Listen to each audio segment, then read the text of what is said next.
Kenapa disebut manusia kuda? Jadi dia ini yang sebagai kudanya dan yang memberi komando aba-aba ke kanan atau ke kiri itu adalah ibunya.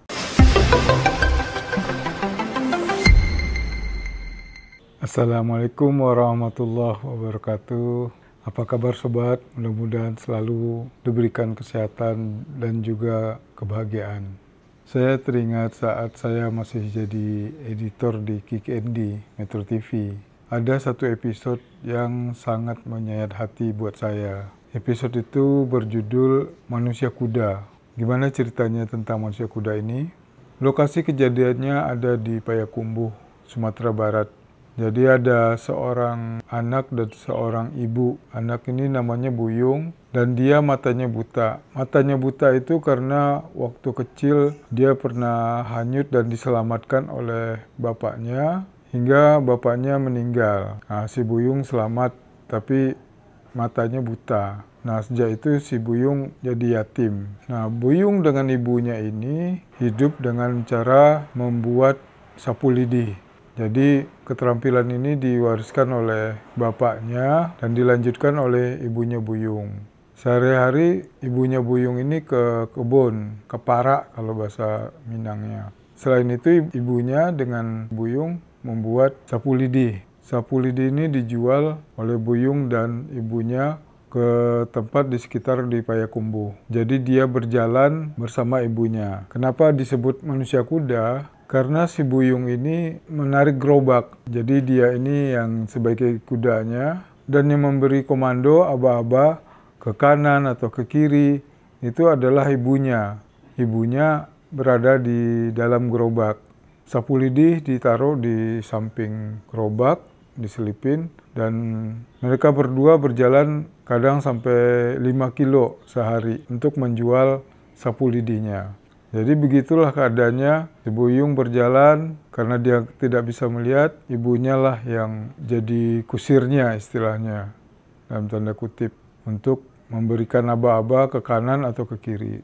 Nah, pada waktu itu saya tersentuh ya, hati saya minta ke Bang Andi, Bang, buka donasi Bang buat si Buyung.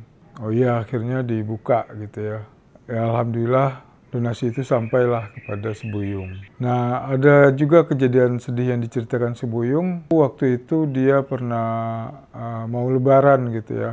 Uangnya itu dia simpan di bawah bantal. Ternyata entah gimana itu uang tuh dicuri orang, uang si Buyung itu. Dia sedih sekali ya karena dapatnya nggak seberapa, kemudian udah dia kumpul-kumpul, akhirnya dicuri orang. Nah, kejadian yang menyedihkan, nah pada waktu itu kan taping ya, jadi nggak live, itu ada pertanyaan dari Bang Andi gitu, Buyung, gimana kalau seandainya nanti ibu udah tiada, meninggal? Si Buyungnya langsung nangis. Ya saya nggak tahu katanya, mau kemana lagi gitu. Jadi pertanyaan Bang Andi itu juga membuat Bang Andi juga nangis waktu itu. Saya juga yang edit juga nangis gitu ya. Hubungan keduanya antara ibu dan anak itu benar-benar saling membutuhkan gitu. Karena kedua-duanya tuh saling terkait antara ibu dan anak. Satunya nggak ada, yang lain juga nggak bisa. Untuk berjualan harus berjalan gitu ya, kemana-mana menjajakan dagangannya. Nah, sedangkan kalau si ibu nggak ada, si Buyung nggak bisa arahnya kemana, jalannya kemana, karena yang tahu si ibunya. Begitu juga ibunya, kalau si Buyung nggak ada, dia juga nggak bisa jualan. Disitulah keadaan yang menyedihkan gitu ya, hubungan antara seorang anak dan seorang ibu. Saat diwawancara itu, si Buyung ke studio di Metro TV, itu umurnya udah 45 tahun. Itu masih teringat sama saya, dan kembali kepada sumbangan tersebut, sumbangan itu sampai ke Buyung, itu banyak orang-orang yang mengaku dia saudaranya Buyung. Ya mungkin tujuannya biar dapat bagian dari donasi itu. Rumah si Buyung itu sebelumnya itu dari kayu, ya di kampung lah namanya kan.